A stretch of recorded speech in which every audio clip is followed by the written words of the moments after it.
আসসালামু আলাইকুম। আমি চলে আসলাম মাহমুদপুর মাদ্রাসা সংলগ্ন যে গোরস্থানে চলে আসলাম। আমি এই ঢুকেই দেখেন কয়েকটি গোরস্থানে মরহুম আলহাজ আমিন উদ্দিন মোল্লা, সাবেক চেয়ারম্যান মালঞ্চ ইউনিয়ন পরিষদ, সাবেক সেক্রেটারি মাহমুদপুর গোরস্থান ও সদস্য মাহমুদপুর ফাজিল মাদ্রাসা। তিনি মৃত্যুবরণ করছেন 1918 সালে। তার কবর এইটা ছিল। আর পাশেই দেখতে পাচ্ছেন আর একটি কবর। এটা হলো মরহুম আলহাজ সাফাজ উদ্দিন শাকের, সাবেক চেয়ারম্যান মালঞ্চি ইউনিয়ন পরিষদ পাবনা। তিনি মৃত্যুবরণ করেছেন 26/6/2024। তিনি সাবেক সভাপতি মাহমুদপুর গোরস্থান ও হাফিজিয়া মাদ্রাসা, যে মাদ্রাসায় পাশে একটু দেখাও, এই যে পাশে দেখতে পাচ্ছেন, হ্যাঁ, এই মাদ্রাসাটি তিনি প্রতিষ্ঠাতা করে গেছেন।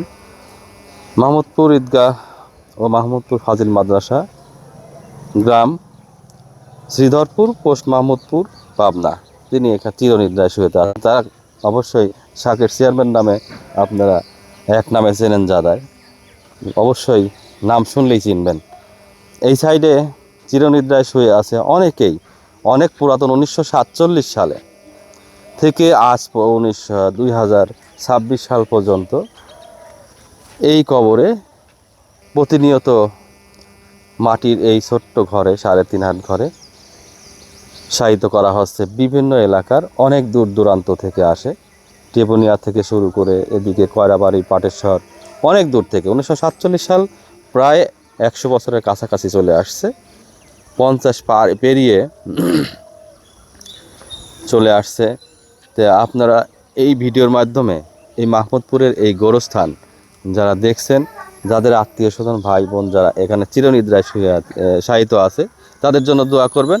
আর বিশেষ করে আরেকটি কথা বলছি, এই কবরস্থানের মাটির প্রয়োজন, মাটি ভরাট করা লাগবে, যেহেতু অনেক জায়গায় নিচু আছে।